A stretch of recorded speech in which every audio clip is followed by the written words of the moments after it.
Bom dia, pessoal. Eu sou Felipe Rodrigues, membro fundador da Nação Dados e atual diretor da Associação Pernambucana de RPG. Bom dia, pessoal, tudo bem? Bom dia, já boa tarde, não sei. Boa tarde. Boa tarde, perfeito. Meu nome é Valca, José do meu filho. Eu sou psicólogo, sou mestre em psicologia, sou especialista em psicologia jurídica, especialista em métodos e técnicas de investigação social e sou gestalterapeuta, tá? E aí, discuto psicologia, discuto RPG. Recentemente eu escrevi um artigo sobre gestalterapia e RPG e tem alguns projetos na área, né? Estou para lançar algumas coisas. A gente está aqui para conversar sobre psicoterapia e RPG e no futuro a gente pode falar mais um pouquinho sobre todas essas questões, ok? Então, pessoal, boa tarde. Meu nome é Lucas. Tá? Minha formação, já que a gente está passando um currículo também aqui, de formação eu sou oficial da Marinha Mercante, formei bacharel em Ciências Náuticas pelo CIABA. Fiquei nessa carreira quase 20 anos, mas o coração me levou para outra área. Eu comecei a estudar Game Design e me especializei em desenvolvimento de jogos na área de ficção interativa. Meu primeiro lançamento foi o Raptors of Salfette, um livro-jogo, está aqui disponível para venda também, fazendo aquela velha propaganda. E passamos também por um processo de startup, junto com a incubadora Jabatou Criativo, com o Inovativo Brasil. Estamos no momento desenvolvendo o nosso próximo projeto, também dentro da área de livro-jogo. E também estamos aqui disponíveis aqui para falar de narrativa, falar também até questão de quem tiver interesse a respeito de desenvolvimento de projeto de um ponto de vista mais comercial, como procurar empresas, como se ater, ter um planejamento para fazer o produto sair da teoria à prática. Estamos aqui à disposição também. Enfim, vamos lá. Eu vou ficar aqui como mediador, já que nós temos grandes nomes aqui, um produtor de jogos, né? Que é um livro-jogo é um jogo, tem jogo no nome, então é jogo. E temos um psicoterapeuta também. A gente vai dar uma introdução sobre narrativas e dicas de narrativa, tanto para narradores, quanto para jogadores, quanto para escritores. Afinal, muitos narradores escrevem livros ou RPGs. E isso é uma dica, inclusive, para produção de conteúdo de RPG e de livros. Façam um monte, façam 50 vezes. Eu nunca narrei na vida, não sei como é que narrar. Vá narrar, narrei tudo errado. Porque você vai aprender. Né? E aí eu queria pedir aos meus companheiros de mesa aqui para dizer como é que funciona esse processo criativo. Eu vou começar com o Lucas, porque já produziu um livro. E aí como é que faz, assim, brevemente, uma dica narrativa de eu queria fazer o meu livro, queria fazer o meu RPG, queria fazer o meu board game, queria fazer só a minha mesinha de RPG mesmo, mas como é que eu começo? Como é que vem as ideias? Então, pessoal, até antes mesmo aqui desse evento, já estava conversando com outras pessoas, estava falando aqui a respeito de dicas sobre como entrar a questão do mercado. A primeira coisa que eu falo para quem quer entrar, isso eu digo antes da área profissional, antes da área de negócio, primeira parte, a parte pessoal mesmo. Porque você desenvolver um jogo, game design na sua essência, eu digo pro pessoal que é o seguinte, é a capacidade que você tem de fazer o melhor jogo que você pode, dentro das limitações que você tem, aquilo que você pode fazer.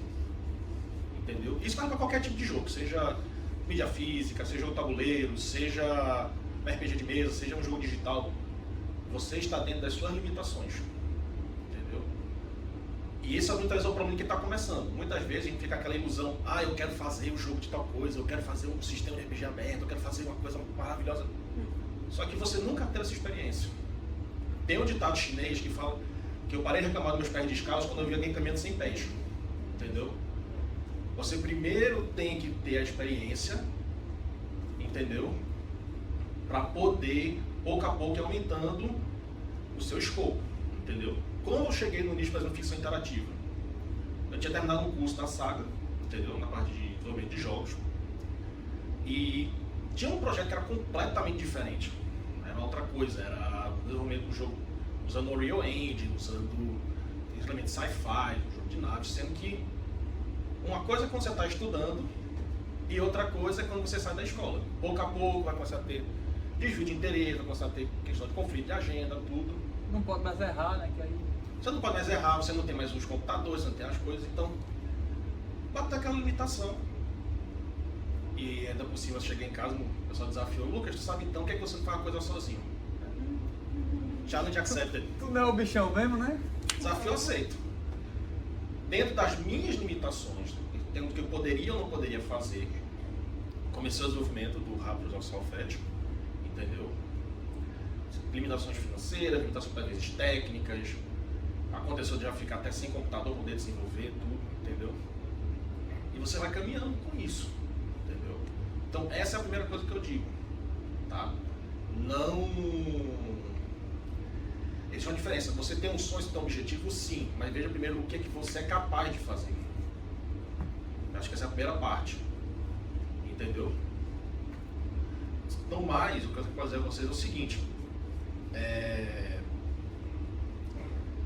procurem sempre estar estudando narrativas, entendeu? Sempre vocês estarem vendo a questão de história, de desenvolvimento de personagens, tá? Ainda mais nesse meio que a gente está, de RPG, da parte de ficção interativa, de gamebooks, de...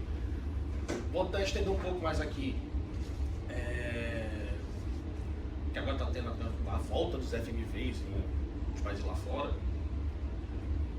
Você sempre tem que estar desenvolvendo mais a narrativa, entendeu? E hoje o mercado está buscando muito a questão de dar uma profundidade maior, entendeu?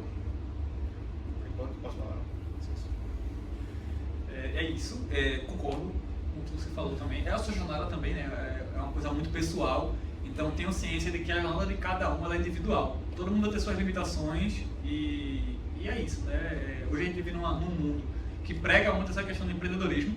Existe ônus e bônus disso, existe uma questão política por trás disso muito forte, muito grande, onde não é só você ser um empreendedor, é o porquê você precisa ser empreendedor. Mas isso já sai um pouco da área do RPG, que pra gente é diversão. Eu queria também tratar outro assunto dentro de narrativas também, que é a questão de jogadores de RPG. Fica a dica de, se você quer trabalhar com livros, com roteiro, com jogos, façam vários e façam vários pequenos, porque aí vocês podem fazer mais. Fazendo mais, vocês podem errar mais e aí vocês podem aprender mais. Se vocês forem fazer um livro-jogo gigante, 350 páginas, um Pathfinder da vida, um Dungeons & Dragons, um Tormenta 20, pela primeira vez vocês vão cometer todos esses erros num livro grande. Aí vai ser um monte de erro num jogo que talvez não funcione tão bem, porque você não teve tempo de errar para aprender. Então faça vários pequenos, errem bastante, joguem bastante os jogos que vocês gostam, porque quer queira, quer não. É um lazer também, não precisa ser uma profissão, tá? Não, é profissão para mim, é profissão pra gente aqui, mas não precisa ser para vocês. Pode ser um lazer, mas façam várias vezes, porque vai trazer conhecimentos para vocês. E aí entrando agora em outra área, perguntar aqui para Val a opinião dele sobre isso, porque o RPG é diferente de outras mídias, e quando eu falo mídia não é só literatura, é cinema, é teatro, séries, agora streaming também. O RPG ele é muito colaborativo, e aí você tem que lidar com a construção da narrativa geralmente com 5 pessoas. Tu tem um narrador, que às vezes não tem um narrador inclusive, mas no geral tem um narrador. Tu tem 5 jogadores, cada um com uma ideia de fazer naquele mundo, que tem um plot principal que às vezes as pessoas não seguem, mas é muito divertido quando não segue também. A graça do RPG é isso, é como viver a vida, né? Às vezes você não está na sua quest principal, mas você está se divertindo também. Às vezes é mais divertido a não quest principal, as side quest. Né? Por exemplo, tá aqui hoje não é a quest principal das nossas vidas, que eu não sei qual é ainda, ninguém no mundo descobriu, eu acredito, talvez a galera que vai para Nirvana, né? Mas aqui é uma série quest que está sendo muito legal. Mas como é que funciona esse comportamento de trabalho colaborativo entre pessoas? Eu acho que você é mais adequado para falar disso. E aí a polêmica de como ceder espaço para o outro sem perder o meu. Cara, tem tanta coisa para falar, mas vamos lá. É muito legal isso, né? De side quest e quest principal. Qual é minha main quest na vida? Cada um pode responder por si. E ao mesmo tempo é muito existencial.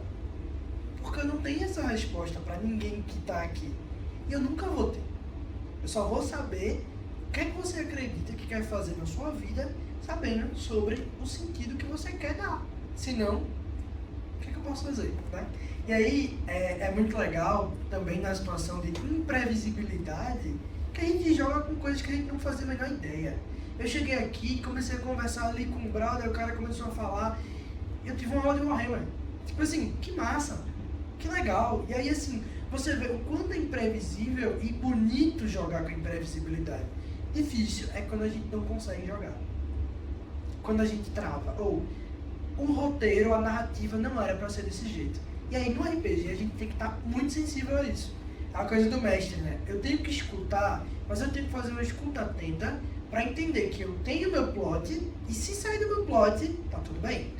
Uma vez jogando Vampiro com a mesa, a gente tinha que fazer um teste social para que um cara conversasse com outro cara numa festa. E o cara com o maior atributo social, o malcaviano, ele chega e diz, me dá aqui os dados. O cara tinha muito dado. O cara tinha tipo uns 10 dados para conseguir. Era a quinta edição. Então já, 10 já é muito mesmo. Por favor, não cheguei a quinta edição ainda, brincadeira. E aí a galera pegou assim, o cara falhou em todos. O cara falhou em todos. E lógico, todo mundo riu naquela hora. Todo mundo riu, cara, isso é a beleza do negócio. O cara chegou pra conseguir uma informação simples, tipo, que horas são? E levou um ré. O cara, tá ligado? Tipo, Cara, seu longa, né? cara, que horas são o quê? Tá vendo não? Tá vendo o dia? Pronto, tá de dia. Tipo, um negócio assim. Bom dia, boa Nossa, tarde já. veja, uma coisa que pra gente a gente fica, nossa, como assim? Mas foi muito bom. Porque a gente joga com a imprevisibilidade do roteiro, a gente compreende como é o movimento de cada um naquela mesa e como cada um aguenta aquela mesa. Que é o que entra na coisa do espaço seguro. Tem gente que vai estilar. E aqui eu posso falar estilar porque a gente tá em Recife, Pernambuco, né? Se fosse em outro lugar, não poderia. Botar a legenda aqui embaixo assim, que estilar é aí o texto. Sem café com leite. Né? A Que é outra pessoa gíria daqui também. também, a pessoa não vai aguentar. Sulistas, não vejam esse vídeo, pra vocês acabou. Vai ser o começo. Brincadeira, amo sulistas, amo todos. Brincadeira, vamos lá. Não, mas eles não vão entender. Não, não vamos. É outro dialeto. Tá em equação. Não, mas É. vai ter o close cap. É, vai ter. É, não, Cine Hollywood aqui agora. Então, e aí no final das contas, o que é importante aqui é eu entender quanto de frustração os meus players ali, já dizer clientes, sabe? Pacientes. Eles, Também, né? Também. Eles também. Eles não aguentam. Por quê?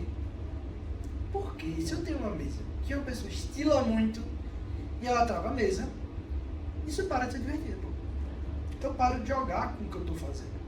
Mesmo jeito que se eu estou fazendo narrativa, eu estou escrevendo, e eu chego num ponto que eu não consigo, eu sou muito ruim por isso não vai funcionar. A gente entra em bloqueio.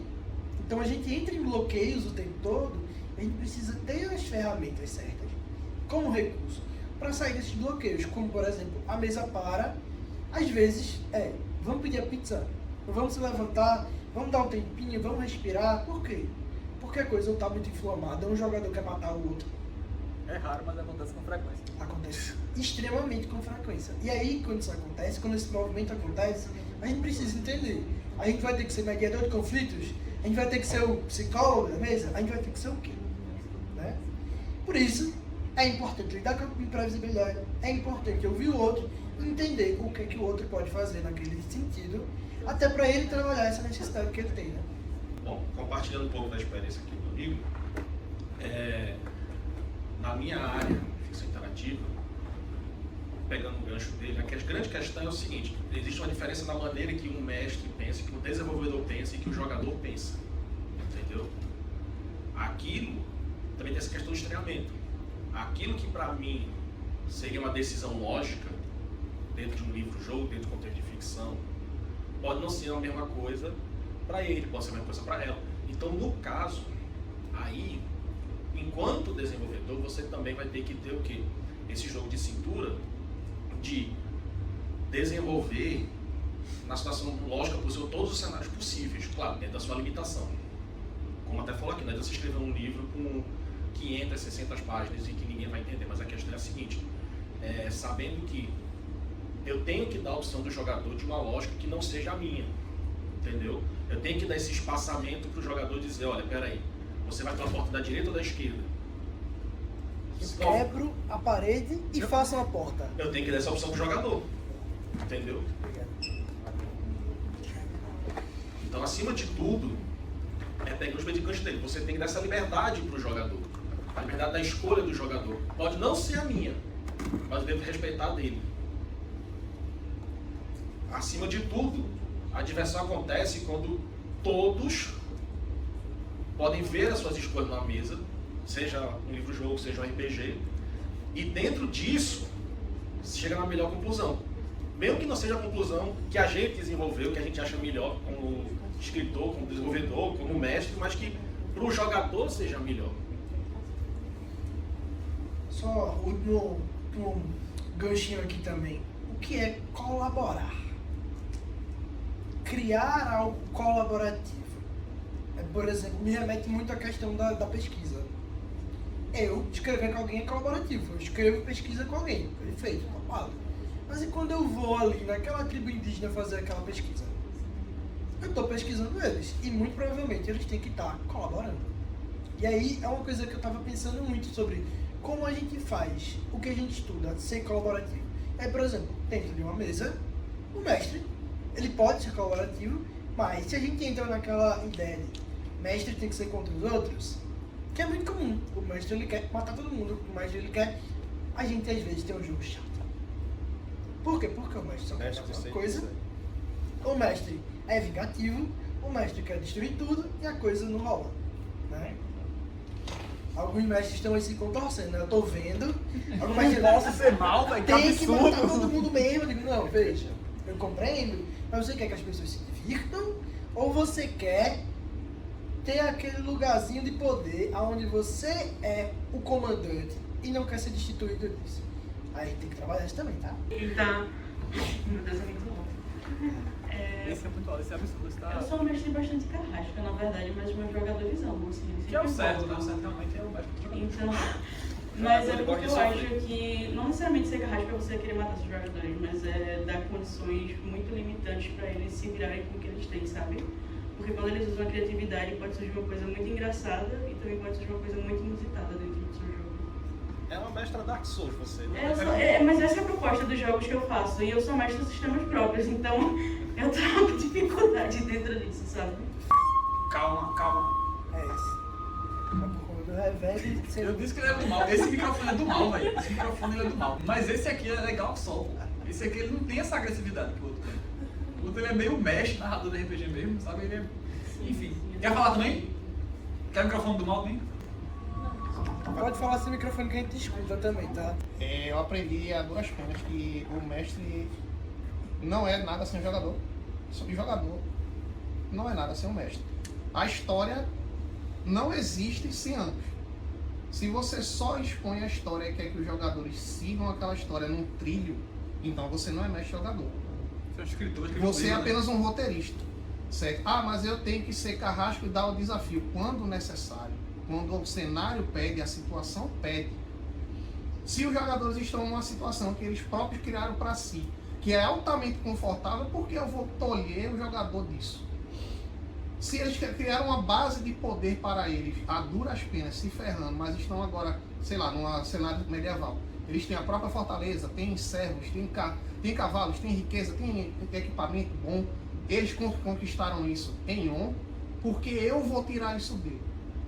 Né? Seria justo? Ah, mas a vida não é justa. Beleza. Mas eles estão se defendendo da vida não ser justa.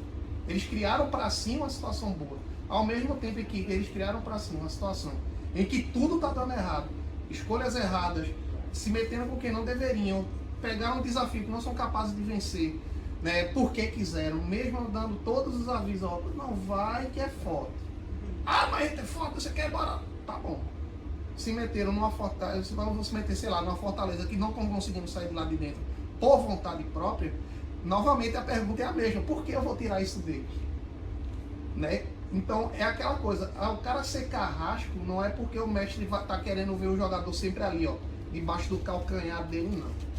Certo? É porque o mundo está reagindo ao que os jogadores fizeram. E ao mesmo tempo os jogadores têm que reagir ao que o mundo está impondo a eles. Certo? Se aquela lugar onde eles estão é um lugar favorável, tipo, eles têm muitos aliados, muitos amigos, fizeram muitas quests ali e transformaram o lugar, o jogador transforma o ambiente do cenário do RPG. Se eles transformaram aquele ambiente a favor deles, porque magicamente eu como mestre vou sacanear os caras e tirar isso deles. Entendeu? E ao contrário também é verdadeiro, no mesmo raciocínio, né? Eles vão para um lugar onde eles fizeram um monte de inimigos. Vão chegar lá e vão querer se dar bem? Não vão conseguir. Tudo está jogando contra eles. Então eu, como mestre, como mundo, vou jogar contra eles também. Entendeu? Então, tem que haver o equilíbrio, na minha opinião, assim, tem que haver o equilíbrio. Né? Se os jogadores conquistaram, massa. Se eles se ferraram, massa também, pra mim. Né? Que eu vou poder ser mal, né? Porque eu vou poder ser mal com justificativa. Sim. Certo? Não é ser fuleiro com o jogador porque sim. Sabe? Porque eu sou um mestre, eu posso fazer. Eu já fui assim. Maligno e ordeiro. Certo? Eu já fui assim e eu já destruí boas histórias com jogadores massa pra caramba, porque eu tava querendo ser aquele mestre mauzão, sabe? E eu aprendi, ó, na pele, né? De jogador botar o dedo na minha cara porque eu não podia botar em outro canto, né? Dizer pra tu, você é um mestre merda. Eu tive que aceitar, velho. Eu tive que parar assim e rever meus próprios conceitos. Porra, tu fizesse isso com a gente. Por que tu fizesse isso? Porque sim, eu tive que rever meus conceitos. Vai lá. Tá. E aí, veja, que massa essas experiências pra gente dizer o que é o mestre bom e o mestre ruim, né? É quando a história flui. A narrativa rola. A coisa fica interessante. Por mais difícil que pareça que possa ser, as pessoas conseguem conquistar, conseguem avançar. Por mais que elas não avancem muito, mas rola. A coisa tem que fluir.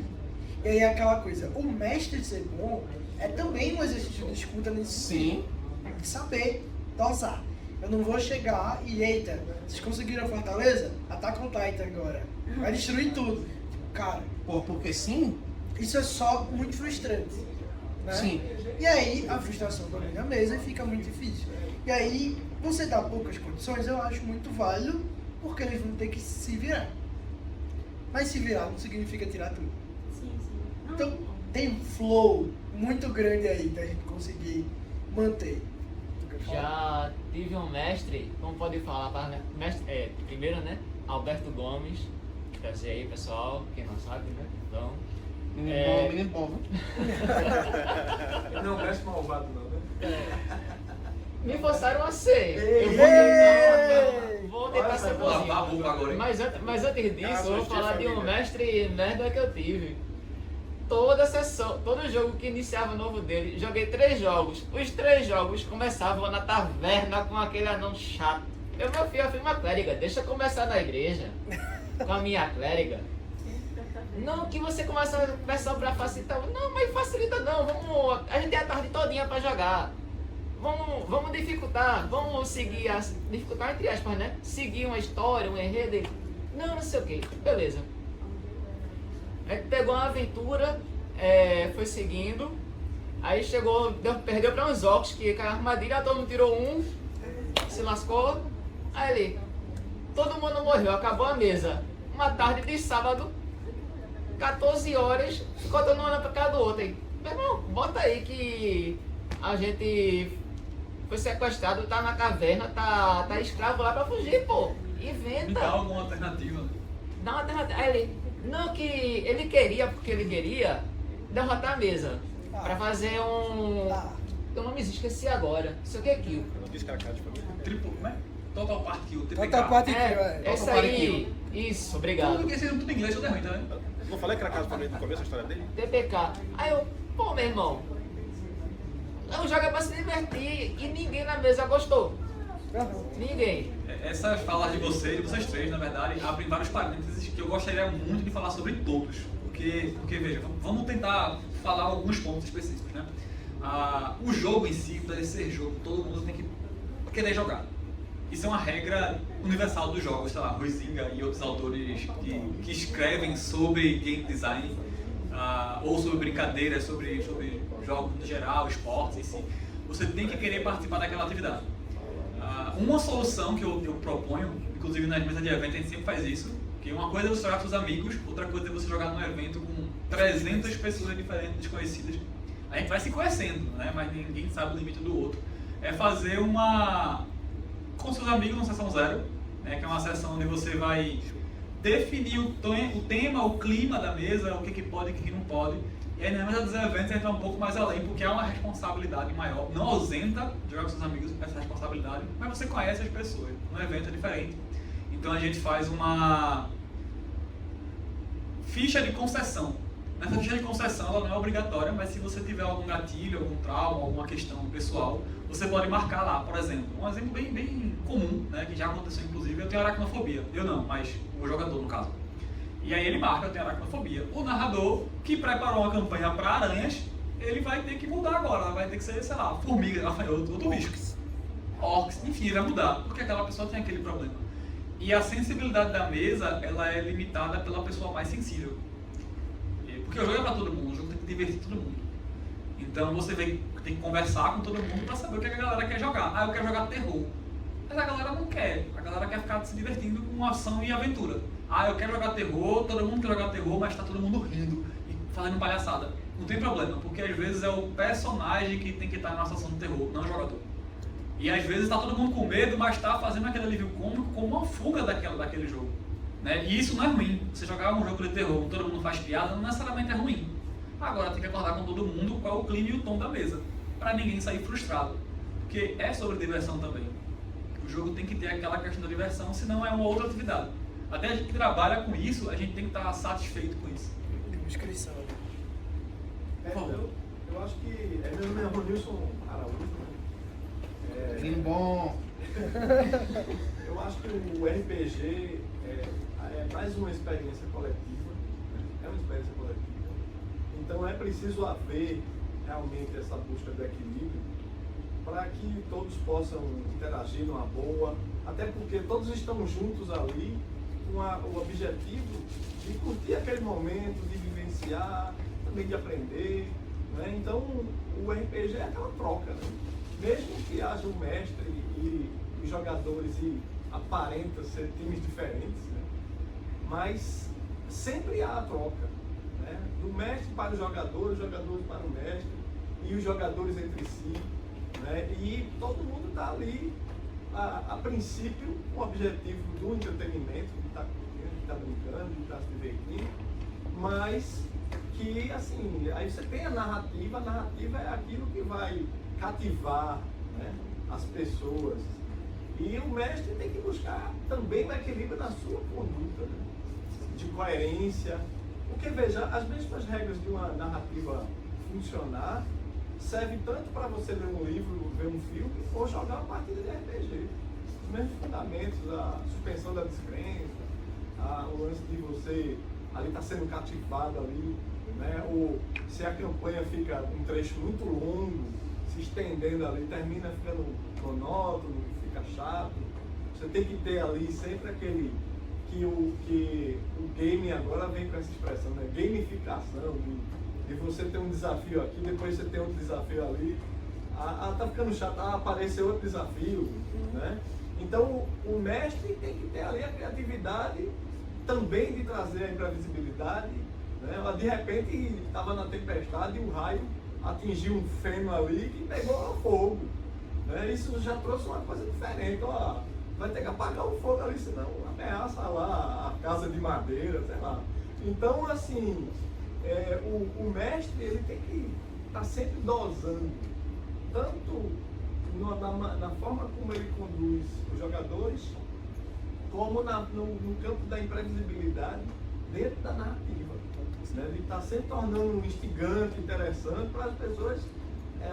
Aqueles jogadores, a princípio, são uma audiência. E a audiência precisa estar, de vez em quando, sendo motivada ali para estar sendo instigada ali, né? Tem um mistério aqui, né? Vamos descobrir, vamos, né, investigar. Uma frase que eu vou até falar aqui olhando para a câmera, porque eu vou ser cancelado por causa disso. A realidade é que o mestre, ele não é contra o jogador. Mas ele tem que fingir que é. Sim. Porque ele que propõe os Ser desafios. misterioso. Então, na realidade, o narrador, ele é contra os personagens, mas não a existência deles. Você tem que entender que o mestre, ele está propondo desafios, tirando aquelas pessoas do ócio, né? Porque o RPG é um jogo de ação, no geral. Existem outros gêneros, mas você tem que fazer algo, motivar eles a fazer algo, tem que ter um problema. Isso, inclusive, é uma técnica narrativa, né, que a gente sempre indica para os narradores que vão narrar com a gente em eventos, mas serve para diversos outros mídias, né? Você tem que apresentar um cenário para contextualizar todo mundo e dar um objetivo para as pessoas. Objetivo claro e direto. Porque senão vai começar todo mundo na taberna. Beleza, eu peço uma cerveja. mas o objetivo do jogo não era esse. Né? 3 vezes fogo. Pegando também assim, que eu achei aqui do Quantas Felipe. vezes eu comecei numa taverna? É clássico. O começo mais clássico de todos. E isso também não, acontece é porque, preguiçoso, porque realmente. É o mais é preguiçoso. responsabilidade também do game design, que acho que é vendo ali o livro, ele tem que dizer forma de começar o jogo, sabe? E pouquíssimos livros têm dizendo como começar um jogo de fato. E aí se você sempre vê começando numa taberna, você assimila aquilo. E aí, por que não começar o jogo num combate? Onde ninguém tá sabendo de nada. Feito, eu já comecei. Já tinha um personagem que começou no meio de uma guerra. É bom experimentar coisas novas, mas isso não é uma responsabilidade só do grupo que tá jogando, é uma responsabilidade também do game design e do escritor que tá fazendo aquele livro. Sabe? Aquele começou assim. indicar o começo do jogo, como é que se começa um jogo de RPG, é responsabilidade também do livro. Não. Pegando também um gancho dele aqui, a questão desses inícios, isso também reflete muito como você vai conduzir a campanha, entendeu? Porque quer queira, quer não, você vai se reunir com aquele mesmo grupo de pessoas mais de uma vez, você vai se reunir periodicamente, você tem que oferecer elementos novos, você tem que oferecer elementos narrativos novos, um novo contexto, um novo lore, uma nova situação, entendeu? Enquanto a questão do que o Felipe falou, existe a questão da escalabilidade do desafio, entendeu? Isso é usado até em filmes, isso é usado em roteiros e sobre produções, que à medida que você vai avançando na história, os desafios aos jogadores têm que ser maiores. Você pega, por exemplo, um RPG japonês, um Dragon Quest da vida. Você vai começar matando slime e vai avançando, até chegar no último chefe. Imagina você passar um jogo, 2, 3, 10 horas jogando, você matando slime. Já tem. Pronto. A não ser que você saiba realmente tirar leite de pedra disso, onde traz elementos novos, como faz, por exemplo, um Goblin Slayer da vida. Que até, a gente pode fazer até outra discussão a respeito disso. Você tem um personagem que se especializou em matar um tipo específico de monstro, que só mata esse tipo específico de monstro. Só que qual foi a grande sacada que o autor fez com o personagem? Desenvolveu situações diferentes que esses goblins se apresentam e joga dentro das limitações deles. Entendeu? Verdade. E é isso, você cria uma narrativa que hoje é consagrada, salvo as polêmicas, mas hoje se consagrou por causa disso. E entra de novo essa criatividade que a gente falou. Não é simplesmente você ter elementos diferentes, mas sim o contexto daquilo, a situação daquilo. Você pode trabalhar com menos pessoas, com menos personagens, certo?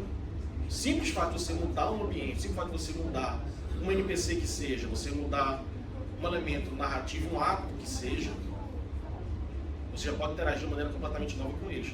E é isso que o bom mestre tem que saber tratar também. E aí entra de novo o que a gente está discutindo aqui. Que de repente, o jogador ao invés de fazer outra coisa fez aquilo. Eu tenho que saber tratar com esse novo elemento, assim como o grupo tem que saber tratar com esse novo elemento. E manter a mesa sempre viva e a mesa sempre nova. Eu gosto de pensar que é um jogo de ação, mas que pode ter muitas possibilidades no meio. Eu gosto muito de ações sociais, gosto muito de conversas. E aí, assim, eu gosto muito de deixar na mão do outro e ver o que o outro vai fazer com isso. Como você falou, tem pouco recurso? Tem. Mas o que o outro consegue extrair de criatividade, de criação? E aí daqui a pouco tá. Tem espaço para fazer uma acrobacia? Não. Estão começando a entrar. Então, perceber esse outro é entender como é que o outro está se colocando na narrativa. Então, é compreender. Tá todo mundo no celular? Isso não fica legal, né? Aquela história, veja. Se tiver todo mundo no celular o tempo todo, por que a gente não vai pro sushi? Por que a gente não vai pro ambiente que as pessoas façam isso? E aí eu digo, Jogar um Battle Royale no celular também. não, vamos jogar todo mundo junto. Eu digo, não tem problema nenhum você usar o celular, desde que não seja o tempo todo. E aí, quanto mais conectado você sente e você vê que as pessoas estão, menos elas estão em outros lugares. Então tem a ver com entrar em contato naquele momento com a necessidade que elas estão entrando, que é resolver a narrativa, resolver o desafio, resolver a questão. Eu particularmente não gosto só de combates. Eu acho que o combate é legal, existe e pode ser importante. Mas o desenvolvimento fora do combate, o desenvolvimento psicológico do personagem, pra mim, é extremamente importante. Entrar, por exemplo, falou psicólogo, né? Poxa, que coisa.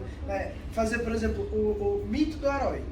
Legal, mas em algum momento eles vão ter que se fortalecer. Em algum momento eles podem apanhar dentro de uma cena e voltar pra lutar de novo. Não é tipo, eita, joguei poxa, os orcs nos mataram, acabou a mesa. Então, vamos fazer o que agora? Outro jogo agora. Vamos jogar outro jogo, pô. Por que a gente não Vamos ser os começou orcs. um Eldritch Horror, um negócio desse? Por que a gente não começou outro jogo, né? Vamos começar outro jogo na taverna? Vamos Até botar pra uma taverna, coisa, né? Ele ficou traumatizado com a taverna, coitado. Então você volta pra taverna só que como orc agora. Poxa, Quebrando a Você vai taverna. fazer, né? Pra ela nunca mais aparecer no seu jogo. poxa, velho. E não vai. Não vai. Eu botei fogo nela. Caramba. Só tinha ela Eu taverna. tava comentando com o pessoal antes que me convidaram à força pra ser mestre de vampiro. Tipo, Alberto vai mestrar vampiro 5 é pra gente. Eu, pô, nem me pergunta se eu quero. Não, você vai mestrar. Eu, beleza. Isso aconteceu comigo quando eu comprei o livro do Vampiro segunda edição. Aí, Eu comprei o livro, agora comprou o livro, vai mestrar. Não, mas aí tinha uma obrigação incutida. Você não pode, não tá perdoando, não. Tem mais rápido. Tá escrito no Você livro. aprendia o livro por osmose, só tocando nele, né? Eu tive que devorar o livro em menos de 2 semanas para poder aprender tudo. certo. Me perdi. Pam, pam. Erro básico. Improvise. Não, Não é isso que ele tá falando falando do- aqui? Não, eu queria puxar outra questão daquele debate lá da gente, que é sobre esse sangramento do jogo também, né? Você está jogando e existe o sangramento. O que é o sangramento? E o sangramento é quando algo do jogo vem para a vida real. Geralmente ela vem na forma de emoção. Você está jogando um jogo, bem feliz da vida, e aí o seu coleguinha faz uma besteira dentro do jogo e você fica revoltado com ele. Porque foi ele que fez, não foi o personagem dele, foi ele. Porque ele controla o personagem. E aí quando acaba o jogo, Já vi muito isso você acontecer. fica com raiva do amiguinho, né? É muito importante separar essas coisas. E, mais uma vez, alinhamento de expectativa. É muito bom conversar no começo, antes do jogo, para todo mundo ter aquela sinergia dentro do jogo ali e poder jogar com os mesmos objetivos, seja dentro do jogo, seja fora dele. Tem que ser divertido fora do jogo e tem que concluir a missão dentro do Deixa eu jogo. só dar um testemunho aqui exatamente sobre isso. Testemunho agora, Né? Participei de uma mesa durante 3 anos de D&D. E havia 2 jogadores que eles eram meio de mal um com o outro, assim, tinha uma intriga, né? Mas eles jogavam a mesma mesa. E inclusive era Josialdo mestre. Rolou o pacto de aquela inimizade sendo trazida para dentro do jogo. E acabou de, fora do jogo, eles ficarem realmente de mal um com o outro sem se falarem, mas dentro do jogo tem que interagir. Tranquilo. Rolou a situação lá em que acabou um deles sendo o protagonista de uma cena que deu errado para todo mundo. E aí o outro começou dentro do jogo a acusar, sabe? Jogando meio que fazendo uma lavagem de roupa suja dentro em on de tudo que estava rolando com ele fora. Né?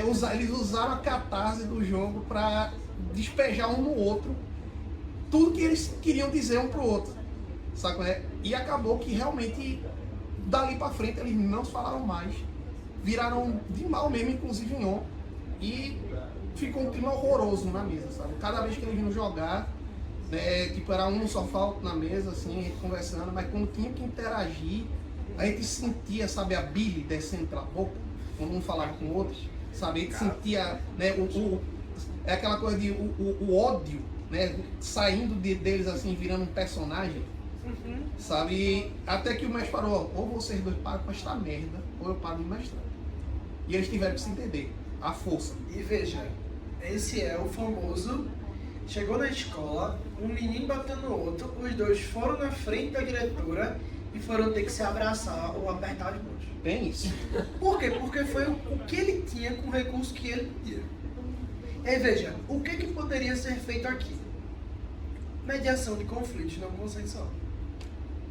Eles não vão aceitar uma coisa que seja, a gente vai chegar no que é perfeito, mas vai chegar no que é possível. E aí, veja, talvez essa tenha sido a forma violenta de firmar um acordo. Porque na prática todo mundo quer jogar. Sim, Ninguém quer deixar, né, Não, de jogar. isso era claro, todos ali queriam jogar e mesmo os inimigos não queriam abrir mão do RPG, de Isso. participar. Entendeu? E pior que tava chegando estava afetando a gente, tá chegando no ponto que estava afetando a gente e José teve que ver assim, não. Que machado entre os brothers, Bora, né? ele literalmente botou o pau na mesa, sabe? Ou vocês dois param com isso. Veja bem. Corta essa parte pra você, por favor. Essa mesa tá meio estranha, essa mesa aí. A gente não tá falando de Freud, vamos sair dessa história. É que ele tinha um porrete, uma câmera na Ele, porta. vamos colocar dessa forma. Ele pegou o objeto oblongo de madeira contundente. Não me faça você se explicar, por favor. Mas Eu vou explica comentar, aqui, ó, eu posso comentar? Por favor. E aí, o que é mediar esse conflito? Eu tava só na porta e resolvi isso aí. Fácil. Diga aí. Sentar com os dois, pô. É sentar com os dois. Sentar com os dois e dizer assim, tipo, e aí? O que tá rolando? Em off. Sim. Você pode fazer assim, não? Pode. Agora você vai ter que ter uma habilidade pra manejar personagem aí. E habilidade pra manejar as pessoas. Você podia fazer um acordo diplomático dentro de jogo. Agora, eu acho que essa é uma solução mais difícil. Inclusive, fora do jogo não é só jogadinha não, tem que falar mesmo, é desgastante, na verdade. Olha, não tô dizendo que a gente tem que fazer 5 minutos sem perder amizade, não. Não é sobre isso. É sobre... divertido, inclusive. Mas não é sobre. É sobre sentar um com o outro e, cara, vamos se escutar. Vocês só querem falar. Aqui, nesse ambiente, eu preciso ouvir um e eu preciso ouvir outro. Quais são tuas necessidades? Por que é que tu tá assim um com outro? Porque ele, porque ele. Vocês estão se ouvindo? Cada um tá falando do outro. Vamos começar a se responsabilizar e dizer o que vocês podem fazer pra gente resolver. Mudou total o clima, inclusive mudou total o clima aqui, porque vocês estão vendo o peso da responsabilidade. Que é, tá numa mesa e não estragar a diversão dos coleguinhas. Exatamente. É Às vezes diferente. não é só sobre vocês dois, né? O grupo inteiro ali sofrendo com a situação. Meu, chegou num Não, ponto essa que paralisa todas as as vezes, quando os dois personagens estavam na mesma cena, o José tinha que achar um jeito de um ir com um lado pro outro, um grupo, e o outro ir pro outro lado, para que eles não ficassem na mesma cena. Sabe? Ele teve que achar esses artifícios para poder ambos jogarem. Isso é um sangramento inverno, um sangramento interno, né? Sangramento interno. E veja como é complicado trabalhar numa mesa que as pessoas não estão se sentindo à vontade, confortáveis. Exatamente. É aquela questão que a gente tinha dito também sobre o número de mulheres jogando, muitas vezes predominantemente masculinos. Exato. Por quê? Porque não se sente à vontade, cara. É você? E não é que não tem mulher jogando, é que elas não estão jogando com vocês. Exato. Elas estão jogando. Isso. Existem mesas predominantemente femininas, existem também. E de fato, é pra existir. Massa. O negócio é, como é que você pode deixar as pessoas se sentirem à vontade e ao mesmo tempo, sem você, por exemplo, colocar temas inadequados na mesa. E aí é de fato, pô, tu quer que o outro chegue e olhe pra tu e diga, a mesa tá horrível, eu quero ir embora? Não, pô. Tu tem que dosar isso. Falhou Sim. com o narrador. E aí assim, Muitas vezes o contrato social da própria mesa é importante, né? Você chegar para aquela garota que quer jogar, ela demonstrou interesse em jogar com um monte de baixo ali naquela mesa, dizer, ó, nessa mesa tem isso. Acontece isso. Você tá pronta para participar? ou flexibilizar. Ou flexibilizar. E é Ou isso que eu você quero pode dizer. Flexibilizar ceder, é muito mais, muitas vezes importante, porque às vezes quando eu flexibilizo, eu compreendo o que o outro pode. O formulário de consentimento ele é lindo nisso. Por quê? Porque ele diz, tem certos temas, coisas que a gente, né, pode ou não pode usar dependendo de como o outro se sentir. Quer falar? O Gás fala que a gente vai falar da experiência da gente jogando, sendo mulher, jogando RPG, vem dessa preocupação. Se começar com a preocupação com a pessoa que está lá, que é diferente de você, que pode ser sensível a alguns temas, já é muito legal. Tem alguns espaços, eu não digo só mesas, mas assim, ambientes que as pessoas se propõem a jogar que são imparciais a isso. E aí quando você é imparcial a alguma coisa errada, você escolhe o lado do opressor. Então, já teve situação de eu e outras mulheres estar num grupo de RPG e um homem defender que por causa da deusa de sei lá onde, as mulheres têm sempre ser sensuais, isso e aquilo, e o papel de força é o do homem, e sempre vai ter que ser assim. E mulheres debatendo com essas pessoas, e as pessoas responsáveis por tornar aquele ambiente saudável e seguro, omissas. isso já quebra completamente esse lugar. Aos poucos, mesmo que diminuam, as pessoas que não são respeitadas na sua condição, elas vão sair. Podem fazer um estardalhaço ou não. Sim. E é muito importante a gente ouvir. Por quê? Porque a gente vai ter essa sensibilidade de dizer, ó, a deusa tal tá defendendo isso. Mas isso é um impropério. Isso fere direitos humanos. Veja, pro personagem isso pode até fazer sentido. Mas pra gente deixar isso acontecer na mesa, é estragar a diversão da galera, pô. Vocês estão ligados que o que a gente tá falando aqui, quando a gente fala de jogo narrativa, é a diversão do pessoal que importa, diversão colaborativa, que todo mundo participa e todo mundo pode participar. E aí, assim, veja, a gente tem que excluir o coleguinha da mesa se ele fizer uma coisa dessa? Não. Pra mim, é uma solução educativa de conversar. Se o coleguinha não compreender, aí a gente pode ter um problema. Mas também a gente tem que levar em consideração, eu entendo o que ela disse, né, que isso pode criar até um clima ruim para aquela garota que está jogando, ela não pode não aceitar aquela situação, muito embora o cenário ou as tradições daquele lugar digam que tem que ser daquele jeito, tem que haver sempre um equilíbrio. Eu acredito que todos jogaram Skyrim aqui, pelo amor de Deus. Vocês conhecem a deusa de Bela, de Skyrim, né? E vocês sabem o que ela representa dentro do cenário de Skyrim, pelo amor de Deus, né? A deusa da fertilidade, da sexualidade, da procriação, do sexo, entre outras coisas. Então, suas sacerdotisas são mulheres muito bonitas, se vestem com roupas bem provocantes e tudo mais. Imagina isso num cenário de RPG em que uma garota diz, pô, vou ser uma sacerdotisa de Tibela, mas depois que descobre como é, a sacerdotisa fica com o pé atrás. Ah, eu não quero fazer isso. Entendeu? Ou seja, ela própria quer ser daquilo. É descobrir os limites dos jogadores dentro e fora da sessão. Sim. Esse é o grande problema. Para qualquer coisa, dependendo do que ela falou, e o que você está falando também, se resume a isso. E o que eles também estão falando aqui, que a questão é saber os limites de cada pessoa em relações sociais. Eu vou pegar o Sim, exemplo. Eu vou é pegar o nessa exemplo- hora que o contrato social entra em Eu cena. vou Tem pegar o só mais exemplo. um adendo, rapidinho. Não. Só mais um adendo. RPG, galera, a regra quem cria é a gente. Eu vou deixar isso muito evidente. Ah, mas as sacerdotisas são assim. E se não for? Tô quebrando com a convenção do lore que o cara escreveu. Tá bom. A polícia do RPG não vai na sua casa. Exato. Eu, particularmente, acho maravilhoso. E aí, em vez de as pessoas dizem, por exemplo, Vampiro, tu tá fazendo um gangrel que é muito urbano, civilizado, não dá pra fazer, não é legal. Cara, se a gente faz. Criar é bonito. Criar, às vezes, contra o que é contrassenso, é bonito. E dizer assim, tipo, mas nem porque todo mundo tem que seguir isso aqui, não. Não. E aí tá maravilhoso. Se a pessoa quer criar uma guerreira que seja desse jeito, deixa. Vê o que vai rolar dali e talvez as pessoas não queiram entrar, talvez, nessa lógica. Que é uma lógica construída, que a gente não precisa jogar na lógica. Eu acho isso lindo. Que eu acho que isso evidencia formas e singularidades e maneiras diferentes de se jogar RPG. Pode ser que tenha uma pessoa que chega de forma bem contra-hegemônica jogando, e tá tudo bem. Sim. Tanto pensando desse jeito que se criou o City Gangrel. Eu vou seguir um pouco mais rápido a palestra, eu vou abrir espaço para pergunta já. Tá. E aí, eu vou inclusive trazer mais lucas para bater esse papo sobre isso, porque nosso colega vai fazer uma necessidade psicológica. O dever chama. Eu vou dar um exemplo sobre isso que você está falando em Tormenta, onde a gente tinha os Minotauros, que na lore eles são machistas opressores, né? Em resumo, eles são, apesar de que há justificativas de, por exemplo, eles seguem o Deus da Força, que promovem que Fêmeas devem ser protegidas a todo custo. quem é mais fraco deve ser protegido e o mais forte deve proteger o mais fraco.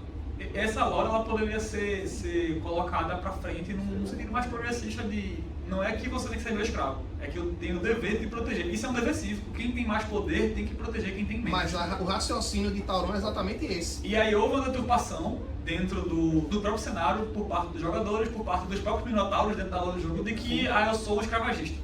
E aí existe toda uma questão machista. Isso era um problema gigantesco no cenário. Porque tu simplesmente não podia fazer um minotauro que não fosse assim, mesmo que tu pudesse. Porque se o jogo indica tu por esse caminho, dificilmente tu desvia.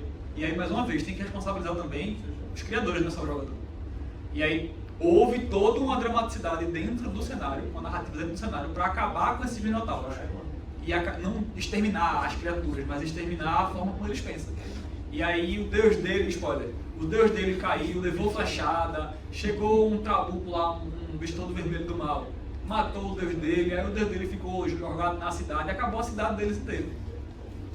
O cenário continua cheio de problemas, como machismo, opressão, tem inclusive turistas que são uma referência a um regime fascista, ao nazista dentro do próprio cenário. Você não pode jogar com eles em mecânica, porque o jogo não quer estimular isso. Depois que você comprou o jogo, você quer jogar? Pode.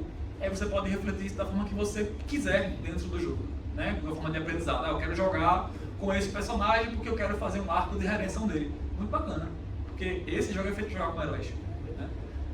Mas você tem esse problema dentro do jogo. Skyrim tem esse problema, não é que é um problema, mas tem essa questão da divindade ter essa narrativa dentro da cultura. Isso é porque eu falei só de uma, né? Tem outras que são bem piores. Porém, a relevância disso dentro do jogo não é tão grande.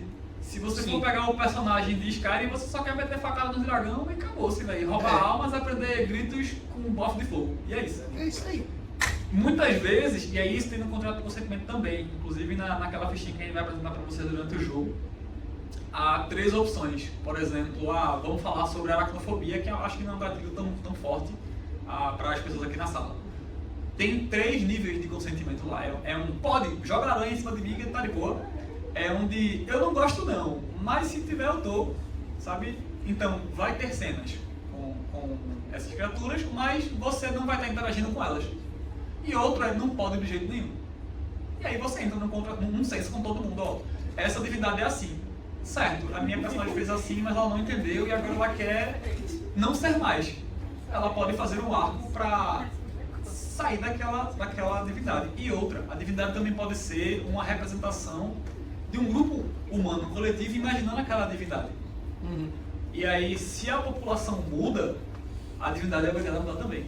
Isso aconteceu na nossa cultura, inclusive. Você tem um arco de evolução gigantesco na história da Grécia de como os deuses se comportam diferentes. Os nórdicos têm isso também. Todas as culturas têm isso. As nossas alegorias na religião, elas se comportam conforme a população faz elas se comportarem. E principalmente nessas 2 culturas, os deuses eles têm traços de personalidade humana. Isso acontece também no cristianismo. Eu não vou entrar em mérito disso também por questão de que é uma coisa mais recente, né? Eu acho que nenhum grego vai reclamar se eu falar de Zeus, mas a gente não pode entrar no debate do cristianismo porque vão existir várias vertentes, várias crenças. Mas a religião também foi se moldando conforme a necessidade das pessoas. Você tem o Antigo Testamento, você tem o Novo Testamento. É a mesma divindade, mas ela se comporta de forma diferente. Porque as pessoas precisam de lições diferentes. Isso acontece dentro do jogo e aquele personagem, ele pode ser um agente de mudança dentro do cenário. Vê como isso é rico, sabe? Tu pegou uma coisa que era um problema para uma pessoa, jogar com aquela personagem daquele jeito, e os outros achando que era mimimi, como a gente chama hoje em dia. A gente vê isso em Dragon Age, por exemplo. Que, na verdade, tu criou um arco de evolução. Porque a criatividade, ela não só vem de inovar, criar algo que nunca existiu. Ela vem de superar obstáculos. Se o obstáculo era esse, como é que a gente faz para todo mundo continuar se divertindo dentro do jogo? Entende? Eu vou abrir mais um pouquinho para Lucas poder falar sobre isso. Essa questão não só do... Isso é um sangramento também, né? De como a lore influencia na sua vida e como a vida vai influenciar dentro do jogo. Mas essa questão de críticas dentro do jogo e esses temas sensíveis, como é que se trata dentro do jogo. Depois que o Lucas falar, eu vou abrir para mais perguntas e a gente encerra o bate-papo. Porque ainda tem que deixar a segunda parte, que aí vai ser só Valker falando sobre essa parte mais da psicologia e do RPG, tanto do RPG sendo usado na psicoterapia, enquanto a psicologia no geral vai influenciar dentro do jogo, porque quem é game design tem que estudar também essa área. Então, por favor, só reformulando, né, sobre essas críticas, esse sangramento e esses temas sensíveis, como é que tu trata isso? E se quiser pontuar também, Antes de fazer, vou trapacear aqui um pouquinho também. Porque quando você vai fazer essa discussão do que era sensível, o colega ali levantou a mão, que ele queria falar, e até que eu possa também, acho que todo mundo falou, mas eu não tenho a oportunidade, queria que você falasse também. Você estava pensando, quando você fala a respeito do lore, para obedecer ou não obedecer, o que você tinha a dizer a respeito? A questão do lore, a questão de obedecer e não obedecer, eu acho válido, como ele disse, de criar algo novo, sim. Mas quando você entra em conflito direto nas convenções do naturalismo que tem o jogo, você entra diretamente no conflito até onde eu estou jogando aquele jogo e não estou criando o meu. Quando eu me proponho a jogar uma ideia, um cenário de RPG, faz-se necessário convenções as quais deva se respeitar para que haja um entendimento dos jogadores, porque partir do momento que eu crio uma convenção, a partir do momento, só existe um exemplo, só existe orc verde, mas meu orc é roxo. Cara, O desafio tá aí. Então, Por quê, entendeu? então, quando você cria isso, até onde você vai para provar que o seu orc é roxo? Porque, como diria o mestre Tolkien, o bem ele cria e o mal ele corrompe. O mal ele não cria nada. Você vai pegar uma ideia já estabelecida dentro de um cenário que é uma convenção e querer torcer. Como diria Tolkien, o mal ele distorce, ele estraga, ele corrompe, ele não cria algo novo. Ele não diz, não, a partir de agora eu tenho uma raça diferente e essa raça se comporta da maneira que eu gosto. Eu estou criando algo que vai acrescentar ao cenário, que possa trazer a tratar de limites às quais as pessoas não estão sensibilizadas porque elas não gostam de orc verde. Por isso eu jogo contra a raça que ela é roxa. E eu não vou torcer nem querer destruir e corroer aquilo que já está pré-estabelecido dentro do cenário, na qual tem uma convenção que não só está na sua mesa, como de outras pessoas, que vão fazer parte do entendimento. Então elas podem trabalhar dentro daquilo que está pré-estabelecido ou criar algo novo. Mas eu acho que até onde você está distorcendo aquilo que já está Eu entendi com a sua preocupação. Eu entendi com a sua preocupação. Isso é uma questão real. É. Isso é uma questão real e assim, não há resposta correta, a meu ver, sobre isso não. É tipo, até onde você acha que é divertido, você acha que pode ir, e o seu grupo também. Todo mundo tá de acordo, velho. Foi o que eu ia falar, que essa questão é a famosa regra de ouro, entendeu? Que, acima de tudo, o que conta é a diversão do grupo e o entretenimento do grupo, tá certo? Eu concordo com a sua preocupação, tanto é que uma grande coisa que a gente está vendo na mídia recentemente é o quê? O que é que está acontecendo com grandes IPs, com grandes produtos da mídia, que estão sendo sacrificadas às mortes, os elementos, sem citar nomes aqui, mas que até que ponto as IPs, até que ponto essas grandes sagas estão sendo sacrificados em nome de, vamos dizer, de elementos de Agradar a todos, né? de agradar certos grupos, ou de agradar, como é que eu, não vou dizer certos grupos, mas assim, agradar, acima de tudo, os empresários, vamos dizer assim. É tão mais difícil criar algo novo. Não é, né? Não, mas a questão é a criar seguinte. algo novo que se adapte ao mundo atual. Sim, se você mas a querer questão toda- corromper o que já está estabelecido, Certo. eu não diria Tolkien, o mal ele perverte. Não, justamente, só que é o que a gente está falando aqui. Tem que ter um certo balanço quanto a isso, tem que ter um meio de campo quanto a isso. Você não pode chegar. Eu entendi seu ponto. Você quer manter a questão do lore, você quer manter a questão da identidade daquele jogo, entendeu? Mas ao mesmo tempo, de novo, vale a questão do quanto o grupo está se divertindo. Agora, até que ponto você vai, volta ao que eu acabei de falar, você de repente distorcer, o que você falou de corromper, de distorcer, de alterar o lore para que fique reconhecido, não seja mais aquilo, tá? A gente, antes de começar essa reunião, a gente estava conversando aqui o que aconteceu, que foi o desastre da quinta edição das Trevas. Porque na ânsia deles de fazer um produto que fosse, vamos dizer, acessível para as novas gerações, você está falando de um produto que tem 20, 30 anos no mercado, você acabou que criou um produto que, ok, pode agradar o pessoal mais novo que está chegando, mas quem está jogando já há 20, 25, 30 anos, se desagradou completamente. Por quê? Eles simplesmente apagaram mais da metade da loja para todos os jogos. Isso aconteceu com o Vampiro, isso aconteceu com o Lobisomem, aconteceu com o Hunter, mas fora isso, o que acontece? Você desagradou a maior parte do seu público que vinha de antigamente. Porque quem joga o Mundo das Trevas hoje é o pessoal que está jogando, já tem uma estrada. Aí foi um erro, acima de tudo, um erro empresarial. Acho que até de planejamento, um erro de crasso. Exatamente. Exatamente. De chamasse, bom, aí voltando no que você falou, que chamasse de outro jogo, que chamasse de outras coisas. Mas a questão é a seguinte, aí acima de tudo foi um erro empresarial. Você esqueceu de ver o que a maior parte do seu público quer jogar. É aceitar que você não vai agradar todo mundo. Mas aí que tá, por exemplo. Então, é diferente. Deixa eu falar aqui, rapidinho. O que é que acontece? Numa mesa, tudo bem, você vai ter que ver o que o grupo entra em consenso para jogar. É uma coisa. Tá? Aí é outra coisa. Estou reunindo pessoas voluntariamente para participar daquela experiência para poder jogar. Tem que saber o limite de cada um. Certo? Todos os amiguinhos têm que se entender para poder brincar, certo? A gente aprendeu isso desde a escola.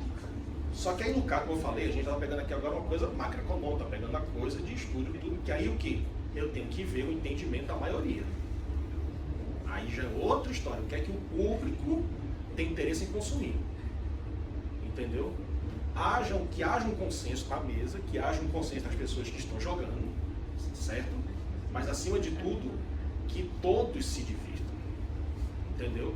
Agora, até o que a gente falou aqui antes, se você tem uma pessoa que está empacando, se você tem uma pessoa que está com problema, aí vai se tratar de outra maneira. Mas eu de fato concordo com você falou nesse sentido. Entendeu? Que a gente está vendo o que está acontecendo aí. O que é que estão fazendo com as grandes séries, estão fazendo com as grandes sagas que estão destruindo. E como a gente falou até o desastre que foi a quinta edição. Eu vou encerrar esse bate-papo da gente para a porta é ali. Eu tô falando que eu falo, eu vou encerrar o bate-papo agora com a questão de horário também, que a gente quer jogar RPG. E igual que a gente também vai falar sobre RPG e psicoterapia e tá ficando resumo do tempo dele. Vou deixar uma reflexão, uma vez que vai se encerrar, não vai ter como a gente debater mais sobre isso. Mas é uma reflexão pessoal minha, não tem muito a ver com produção de indústria, mas também reflete lá. Não é porque a maioria gosta que é bom. Você tem vários problemas sociais no mundo que acontecem porque a maioria faz uma coisa e oprime a minoria. E aí quando tu tem alguém dentro daquela indústria que pode ser um agente de mudança, ele vai promover a mudança. E aí essa mudança não vai agradar a maioria. E aí tu vai ter uma série de dilemas que o mercado ele é feito para a maioria, porque ele tem que vender. E aí tu vai ter mudanças que não vão agradar essa maioria. E tu vai ter outro dilema aí dentro também, que não é porque tu fez essa mudança que a série é ruim ou o roteiro é ruim. Às vezes, o filme no caso. Às vezes o roteiro é ruim e a mudança é boa. A mudança é necessária. Não é porque mudou que corrompeu. A natureza inteira precisa de mudança para se manter.